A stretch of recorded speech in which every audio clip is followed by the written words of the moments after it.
నమస్కారం, దూరదర్శన్ వార్తలకు స్వాగతం. నేను సందీప్. ముందుగా వార్తల్లోని ముఖ్యాంశాలు. ఫ్రాన్స్లో జరుగుతున్న విపత్తు నిర్వహణ మౌలిక సదుపాయాల సదస్సును ఉద్దేశించి ప్రధాని వీడియో సందేశం. విపత్తులు ఎదుర్కొంటున్న ద్వీప దేశాలకు సహాయం అవసరమని స్పష్టీకరణ. నేడు తెలంగాణ మంత్రివర్గ విస్తరణ జరిగే అవకాశం. కేబినెట్లో మరో 3కి స్థానం కల్పించనున్నట్లు సమాచారం. కేబినెట్లో చోటుకు ముమ్మర ప్రయత్నాలు చేస్తున్న ఆశావాహులు. తెలంగాణ కల్పతరు కాళేశ్వరం అన్న హరీష్ రావు. మేడిగడ్డలో 2 పిల్లర్లు కుంగితే అవాస్తవాలు ప్రచారం చేస్తున్నారని ఆగ్రహం. కాళేశ్వరం ప్రాజెక్టుతో రాష్ట్రంపై ఆర్థిక భారం పడిందన్న మంత్రి Uttam Kumar Reddy. Power point presentation లో హరీష్ రావు అవాస్తవ ప్రచారం చేశారంటూ మండిపాటు. కాళేశ్వరం ప్రాజెక్టు మంత్రివర్గ ఆమోదం పొందలేదన్న మంత్రి తుమ్మల నాగేశ్వరరావు. కమిషన్ ముందు ఈటలు చెప్పినవి అబద్దాలనే ఆరోపణ. బనకచర్ల ప్రాజెక్టు డిపిఆర్ ను కేంద్రం ఇంకా ఆమోదించలేదన్న కిషన్ రెడ్డి. గోదావరి జలాల పంపిణీలో రాష్ట్రానికి కేంద్రం అన్యాయం చేయదని హామీ. నేడు చేప ప్రసాదం పంపిణీ. నాంపల్లి ఎగ్జిబిషన్ గ్రౌండ్ లో ఏర్పాట్లు పూర్తి. ఫ్రెంచ్ ఓపెన్ ఉమెన్ సింగిల్స్ విజేతగా కోకో గాఫ్. ఫ్రెంచ్ ప్లేయర్ సబలెంకాపై విజయంతో టైటిల్ కైవసం. వార్తల్లోని వివరాలు. విపత్తు నిరోధక మౌలిక సదుపాయాల సమావేశం 2025 CDRIలో ఆఫ్రికన్ యూనియన్ చేరడం పట్ల ప్రధానమంత్రి నరేంద్ర మోదీ సంతోషం వ్యక్తం చేశారు.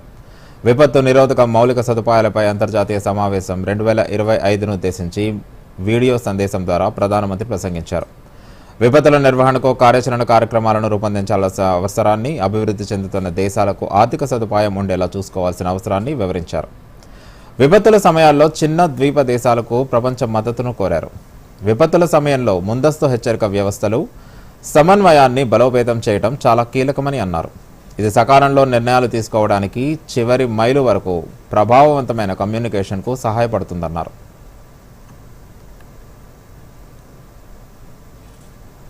Friends, the Coalition for Disaster Resilient Infrastructure is working with 25 small island developing states. Resilient homes, hospitals, schools, energy, water security, and early warning systems are being built. Given the theme of this conference, I am glad to see friends from the Pacific, Indian Ocean, and the Caribbean here.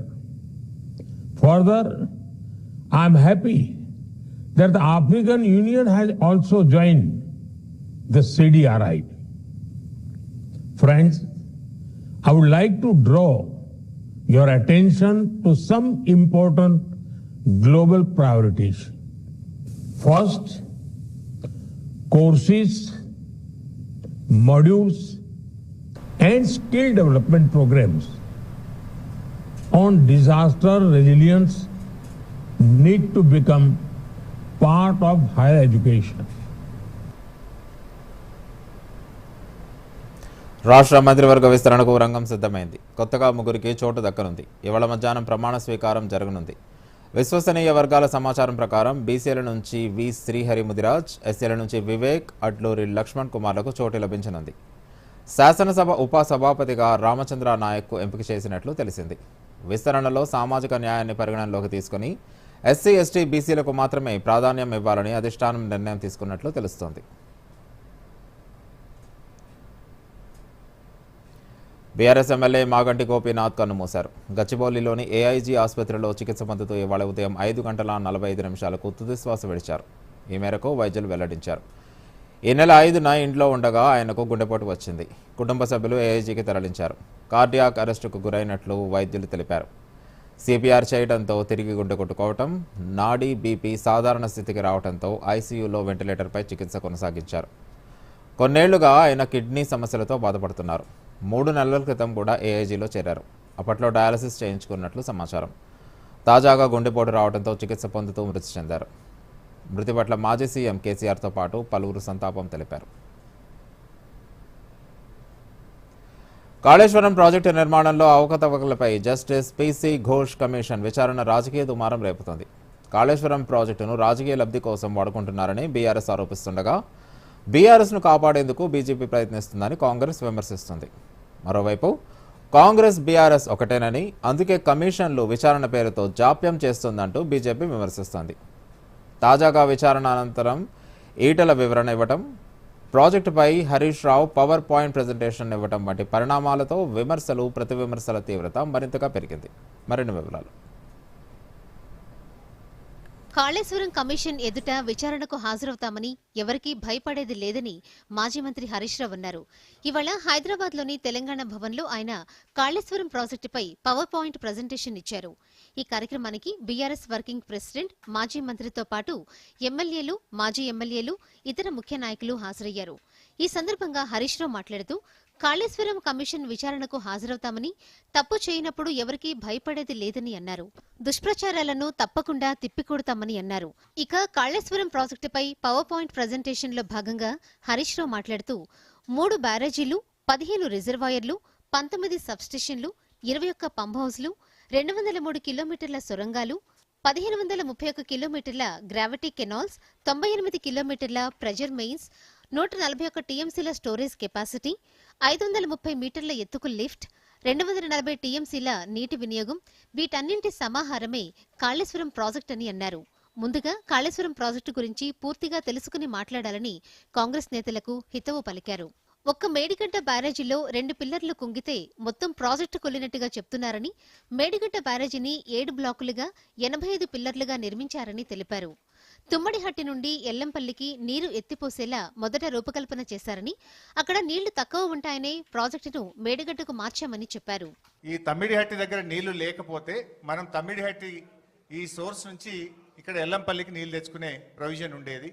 Tummidihatti నుంచి ఎల్లంపల్లికి నీళ్లు అవకాశం లేదు కనుక, నీళ్లు తక్కువ ఉన్నాయి కనుక తమ్మిడిహట్టి నుంచి మనము మేడిగడ్డకు రావడం జరిగింది. This is Medigadda, this is Annaram, then this is Sundilla. Sundilla నుంచి మనం ఎల్లంపల్లికి తెచ్చుకుంటాం. మారింది ఓన్లీ ఒకటే సిస్టమ్. తమ్మిడిహట్టి నుంచి ఎల్లంపల్లికి నీళ్ళు వచ్చే బదులు మేడిగడ్డ నుంచి ఎల్లంపల్లికి నీళ్లు తెచ్చాం. కాళేశ్వరం క్రింద 20,33,000 ఎకరాలకు నీరందించామని చెప్పారు.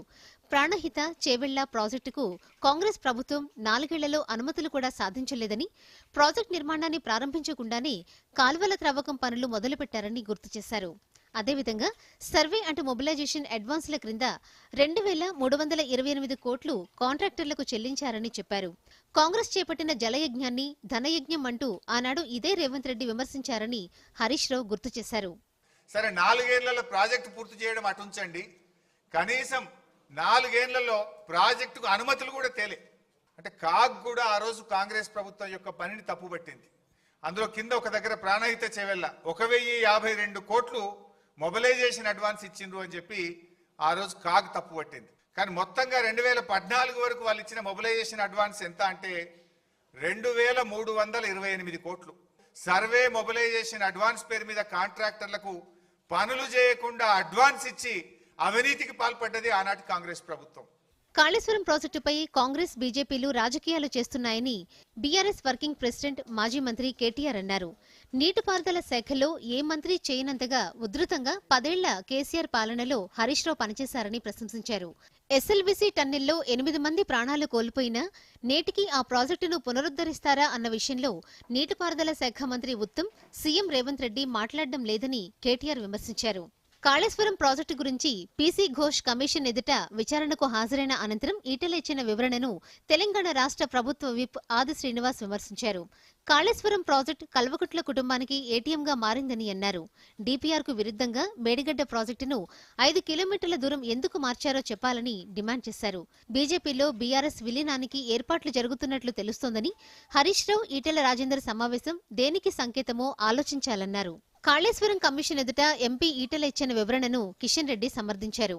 కేసీఆర్ పై చర్యలు తీసుకోవాలని ఈటెల కమిషన్ కు చెప్పారని గుర్తు చేశారు. తమ పార్టీ లైన్ కూడా అదేనని అన్నారు. తమ పార్టీ ఎంపీ ఏ తప్పు చేయనందునే ధైర్యంగా విచారణకు హాజరయ్యారన్నారు.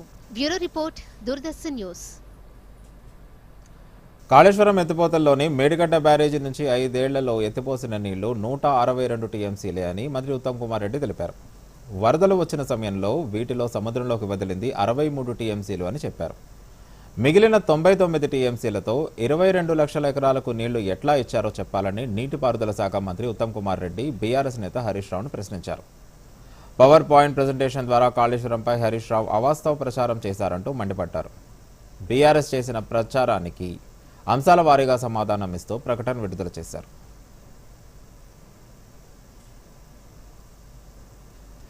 కాళేశ్వరం ప్రాజెక్టు నిర్మాణంపై పీసీ ఘోష్ కమిషన్ ఎదుట మాజీ మంత్రి బీజేపీ ఎంపీ ఈటెల రాజేందర్ ఇచ్చిన వాంగ్మూలం పూర్తిగా అవాస్తవమని మంత్రి తుమ్మల నాగేశ్వరరావు అన్నారు. సచివాలయంలో మీడియాతో మాట్లాడుతూ ఈటెల ఇచ్చిన సమాధానాలు వాస్తవ దూరంగా ఉన్నాయన్నారు. ఇవాళ సచివాలయంలో మీడియాతో మాట్లాడిన తుమ్మల కాళేశ్వరం వివాదంలోకి తనను లాగుతున్నారని, తప్పుడు ప్రకటనలతో ఎక్కువ రోజులు మభ్యపెట్టలేరన్నారు. ఈటెల సబ్ కమిటీ అంశాన్ని ప్రస్తావించారని, ఈ సబ్ కమిటీ కాళేశ్వరం నిర్మాణం కోసం వేసింది కాదన్నారు. మేడిగడ్డ బ్యారేజీకి అనుమతులు ఇచ్చాక 15 రోజులకు ఈ రాష్ట్రంలో ఉన్న ఆన్ గోయింగ్ ప్రాజెక్టులపై ఈ సబ్ కమిటీని ఏర్పాటు చేసినట్లు మంత్రి తుమ్మల స్పష్టం చేశారు. సబ్ కమిటీ కాళేశ్వరం నిర్మాణానికి అనుమతి ఇవ్వలేదని, ఈ ప్రాజెక్టుపై సబ్ కమిటీ ఎప్పుడూ నివేదిక ఇవ్వలేదన్నారు. కేబినెట్ అప్రూవల్కు కాళేశ్వరం ప్రాజెక్టు ఎప్పుడు రాలేదని, ఇది కేబినెట్ అప్రూవల్ పొందలేదని స్పష్టం చేశారు. కాళేశ్వరం నిర్మాణానికి తనకు సంబంధం లేదని, ఈ విషయమై తాను సుమోటోగా జస్టిస్ పీసీ కమిషన్ ముందుకు వెళ్తానని, కమిషన్ దృష్టికి వివరాలన్నీ తీసుకెళ్తానని తుమ్మల తెలిపారు. సబ్ కమిటీ రిఫరెన్స్ వేరు, దాని యొక్క రికమెండేషన్స్ వేరు. కాళేశ్వరం శాంక్షన్స్ ఎప్పుడు కూడా క్యాబినెట్కి రాలేదు, క్యాబినెట్ అప్రూవ్ చేయలేదు. మేము ఇచ్చినటువంటి మిగతా ప్రాజెక్టులో ఇచ్చినటువంటి సజెషన్స్కే క్యాబినెట్కి వచ్చింది తప్ప కాళేశ్వరం నిర్మాణానికి సంబంధించి మేము రిపోర్ట్ ఇవ్వలేదు సబ్ కమిటీలో. ఆ టర్మ్స్ ఆఫ్ రెఫరెన్స్లో అది కూడా లేదు అసలు వాస్తవంగా. అప్పటి ప్రాణహిత మీద మీ ఆలోచన చెప్పమని చెప్పారు, అప్పుడు దేవాదుల మీద ఈ పనులు పూర్తి చేయాలంటే మీ ఆలోచన చెప్పమని చెప్పారు.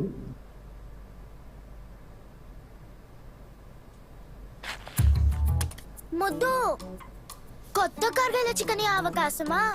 వావ్, నాన్నకి సర్ప్రైజ్ ఇస్తాను. కొన్ని డీటెయిల్స్ కదా నింపాల్సింది. ఆగు మొద్దు.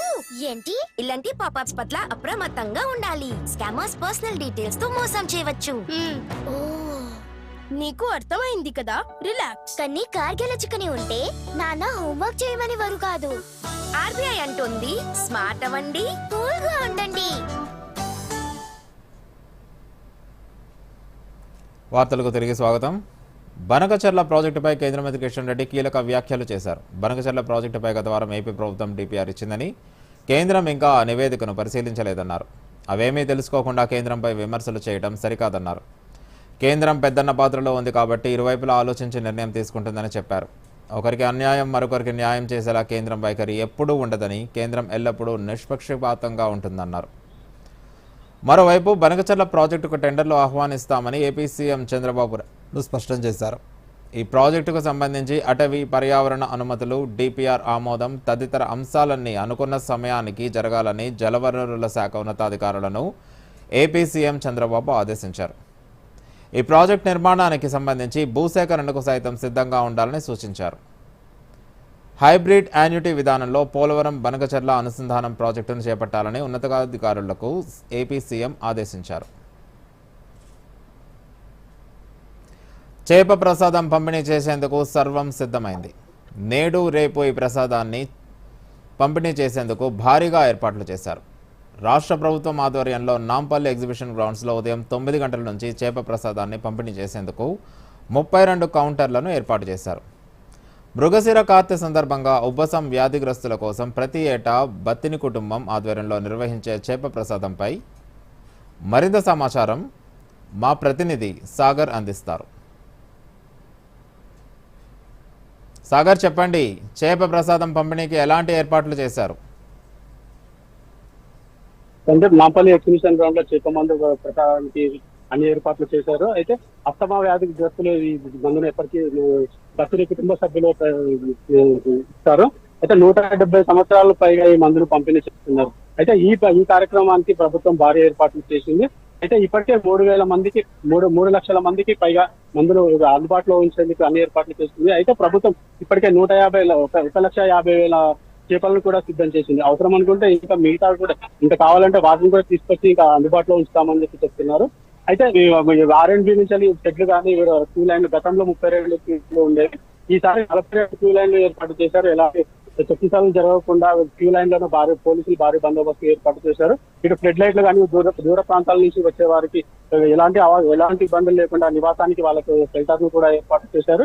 అంటే మొత్తానికైతే ఈ చెట్టు ప్రసారానికి పంపిణీకి పూర్తి ఏర్పాట్లు చేశారు. అయితే దూర ప్రాంతాల నుంచి వచ్చే వారికి ఆహారానికి కానీ వచ్చే సహాయకులకు ఎలాంటి ఇబ్బందులు లేకుండా ఇక్కడ పలు స్వచ్ఛంద సంస్థలు ఇక్కడ ఆహారాన్ని కూడా ఏర్పాటు చేశారు. అయితే మొత్తానికైతే ప్రభుత్వం అయితే పూర్తి స్థాయిలో ఈ చేప మంది ప్రసాదం పంపిణీకి ఏర్పాటు చేసింది తండ్రి.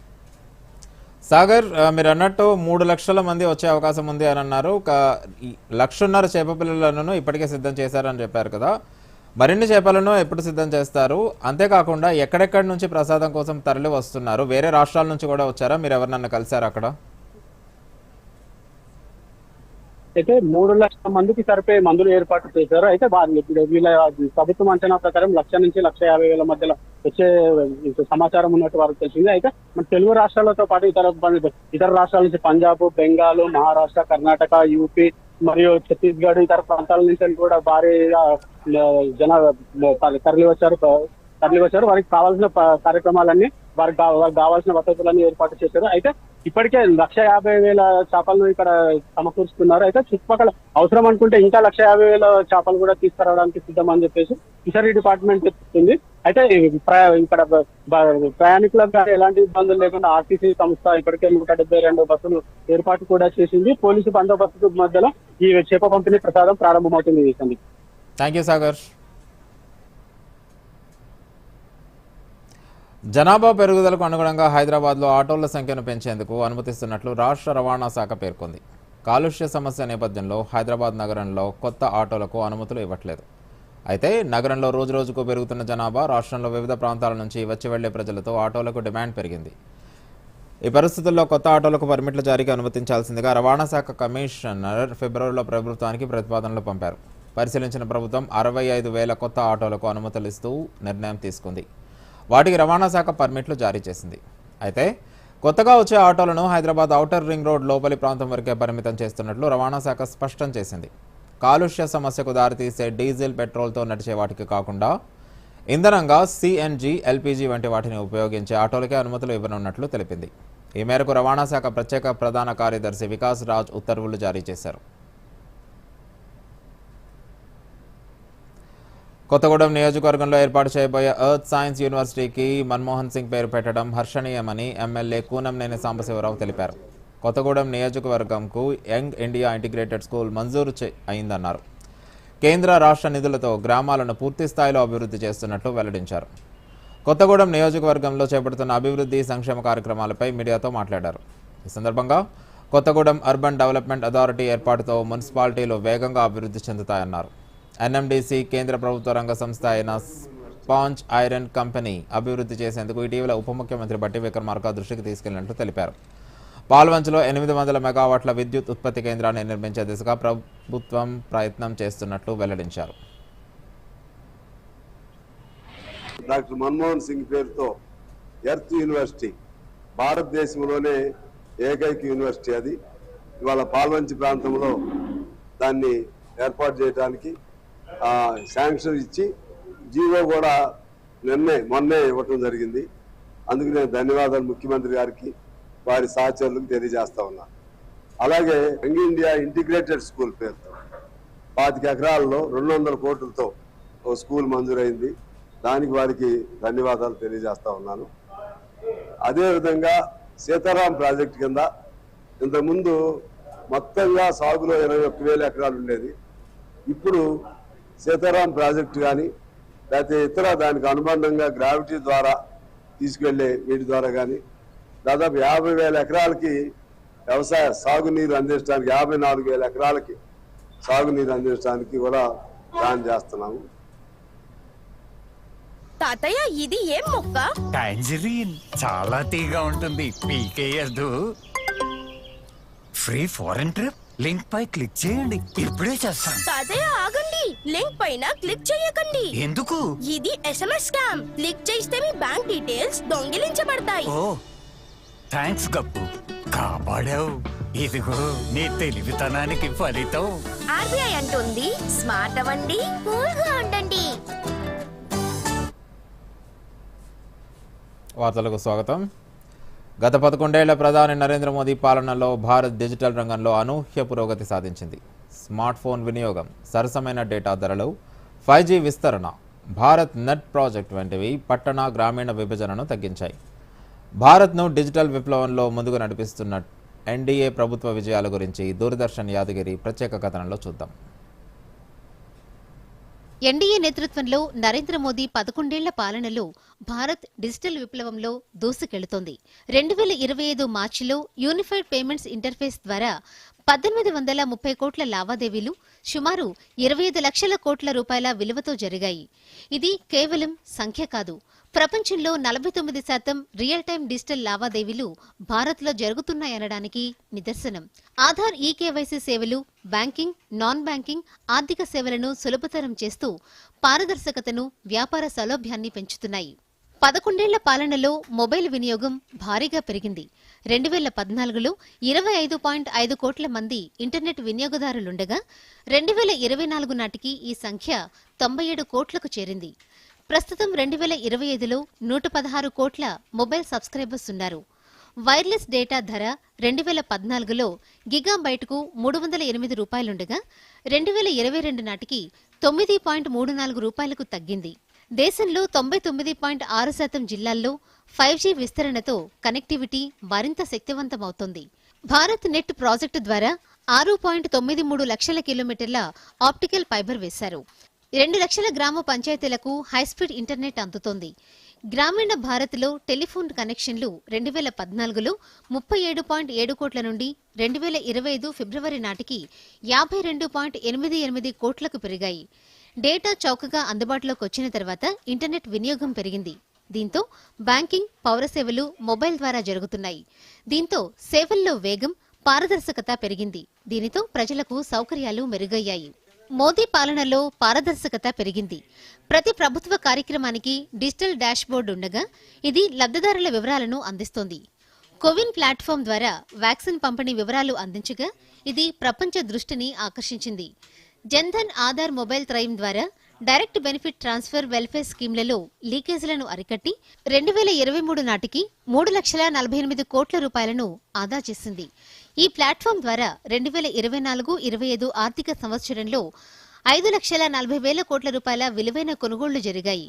చరిత్రలో మొదటిసారి ఢిల్లీ నుంచి 100 రూపాయలు ఇస్తే అవే 100 రూపాయలు లబ్ధిదారుల ఖాతాల్లో జమవుతున్నాయని నిపుణులు వివరిస్తున్నారు. దీంతో ప్రజలకు మెరుగైన సంక్షేమ పథకాలు అందించడం సాధ్యమవుతుందని నిపుణులు చెప్తున్నారు. మరోవైపు భారత అంతరిక్ష పరిశోధనా సంస్థ ఇస్రో అంతరిక్ష ఆవిష్కరణల ద్వారా దేశ పురోగతిని వేగవంతం చేస్తోంది. ప్రధానమంత్రి నరేంద్ర మోదీ నాయకత్వంలో అంతరిక్ష టెక్నాలజీని పాలన, అవస్థాపన కోసం వినియోగిస్తున్నారు. పీఎం గతిశక్తి క్రింద అంతరిక్ష టెక్నాలజీతో అవస్థాపన ప్రాజెక్టులను సమర్థవంతంగా ప్లాన్ చేస్తున్నారు. చంద్రయాన్-3 మిషన్ భారత్కు చారిత్రక విజయం. 2023 ఆగస్టు 23న చంద్రుడి దక్షిణ ధ్రువంపై మొదటి దేశంగా భారత్ నిలిచింది. చంద్రయాన్-1 2008లో లాంచ్ అయ్యి టెక్నాలజీని పరీక్షించగా చంద్రయాన్-2 సాఫ్ట్ ల్యాండింగ్ కు ప్రయత్నించింది. చంద్రయాన్-3 615 కోట్ల రూపాయలతో విక్రమ్ ల్యాండర్, ప్రజ్ఞాన్ రోవర్తో చంద్రుడిపై సురక్షిత ల్యాండింగ్ సాధించింది. గత 19 ఏళ్లలో ఇస్రో 100 లాంచ్ మిషన్లను పూర్తి చేసింది. అంతరిక్ష బడ్జెట్ 15,000 కోట్ల రూపాయలకు చేరింది. గగన్యాన్ ప్రాజెక్టు ద్వారా 2027లో మానవ అంతరిక్ష యాత్ర, 2035 నాటికి భారతీయ అంతరిక్ష స్టేషన్, 2040 నాటికి చంద్రుడిపై మానవ మిషన్ లక్ష్యంగా ఇస్రో పనిచేస్తోంది. ఈ మిషన్లతో ప్రపంచంలో అగ్రరాజ్యాలతో సమానంగా స్పేస్ టెక్నాలజీలో భారత్ పోటీ పడుతోంది. అలాగే చంద్రయాన్-2 మిషన్ను చంద్రుడి దక్షిణ ధ్రువంపై నీటి నిల్వలను గుర్తించారు. ఇది ప్రపంచ చరిత్రలోనే అద్భుత ఘట్టం. భూమిపై కాకుండా మరో గ్రహంపై నీటి నిల్వలను కనుక్కోవటం ఓ చారిత్రాత్మక అంశంగా పరిగణించవచ్చు. డిజిటల్ ఇండియా అంతరిక్ష విజయాలతో భారత్ సరిహద్దులు దాటి ప్రపంచంలో అగ్రగామిగా నిలుస్తోంది. Bureau report, Doordarshan news. Congress అగ్రనాయకురాలు సోనియా గాంధీ అస్వస్థతకు గురయ్యారు. దీంతో హిమాచల్ ప్రదేశ్ శిమ్లాలోని ఇందిరాగాంధీ వైద్య కళాశాల ఆసుపత్రిలో చేరారు. అధిక రక్తపోటుతో బాధపడుతున్న ఆమెకు వైద్యులు చికిత్స అందించారని, ఆరోగ్యం నిలకడగానే ఉందని పార్టీ వర్గాలు తెలిపాయి. కుమార్తె ప్రియాంక గాంధీతో కలిసి వ్యక్తిగత పర్యటన నిమిత్తం సోనియా సిమ్లాకు వచ్చారు. కొన్ని సాధారణ వైద్య పరీక్షల తర్వాత ఆసుపత్రి నుంచి ప్రియాంక నివాసానికి ఆమె వెళ్లారని వైద్యులు వెల్లడించారు. సతీష్ ధవన్ స్పేస్ సెంటర్ షార్లో గగన్యాన్ ప్రాజెక్టులో భాగంగా ఈ నెల 24న ఇంటిగ్రేటెడ్ ఎయిర్ డ్రాప్ టెస్ట్ ప్రయోగం చేపట్టనున్నారు. రక్షణ శాఖకు చెందిన హెలికాప్టర్ నుంచి మాడ్యూల్ని వదిలిపెట్టి పారాషూట్ సాయంతో భూమికి సురక్షితంగా వచ్చేలా చూసేందుకే ఈ ప్రయోగం చేపడుతున్నారు. ఇది గగన్యాన్ మిషన్ భద్రతా పనితీరును నిర్ధారించడానికి సహాయపడనుంది.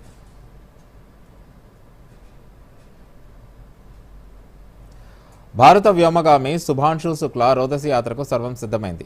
వివిధ దేశాలకు చెందిన మరో 3 వ్యోమగాములతో కలిసి ఈ నెల 10న నింగిలోకి దూసుకెళ్లనున్నారు.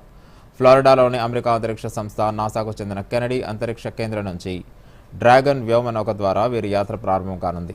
28 గంటల ప్రయాణం తర్వాత జూన్ 11న రాత్రి 10 గంటల సమయంలో వీరి వ్యోమనౌక అంతర్జాతీయ అంతరిక్ష కేంద్రంలో అనుసంధానమవుతుంది. యాక్సియం 4 పేరిట జరుగుతున్న ఈ యాత్రలో శుభాంశు మిషన్ పైలట్గా వ్యవహరిస్తారు. ప్రపంచ 2వ నెంబర్ కోకో గాఫ్ ఫ్రెంచ్ ఓపెన్లో విజేతగా నిలిచింది. హోరాహోరీగా సాగిన మహిళల సింగిల్స్ ఫైనల్లో 6-7, 6-2, 6-4తో టాప్ సీడ్ సబలెంకాపై విజయం సాధించింది. తొలి సెట్ను కోల్పోయాక గాఫ్ గొప్పగా పోరాడింది. సబలెంకా పవర్ గేమ్ సమర్థవంతంగా ఎదుర్కొంటూ ఆమె విజయాన్ని అందుకుంది. మ్యాచ్లో గాఫ్ 3 ఏస్లు 30 విన్నర్లు కొట్టింది. 2 ఏస్లు 37 విన్నర్లు కొట్టిన సబలెంకా ఏకంగా 70 అనవసర తప్పిదాలతో మూల్యం చెల్లించుకుంది. సబలెంకా 6, గాఫ్ 8 డబుల్ ఫాల్ట్లు చేశారు. గాఫ్ 9 సార్లు ప్రత్యర్థి సర్వీసును బ్రేక్ చేసింది. సబలెంకా 6 బ్రేకులు సాధించింది. గాఫ్కు కెరియర్లో ఇది 2వ గ్రాండ్ స్లామ్ కావడం విశేషం.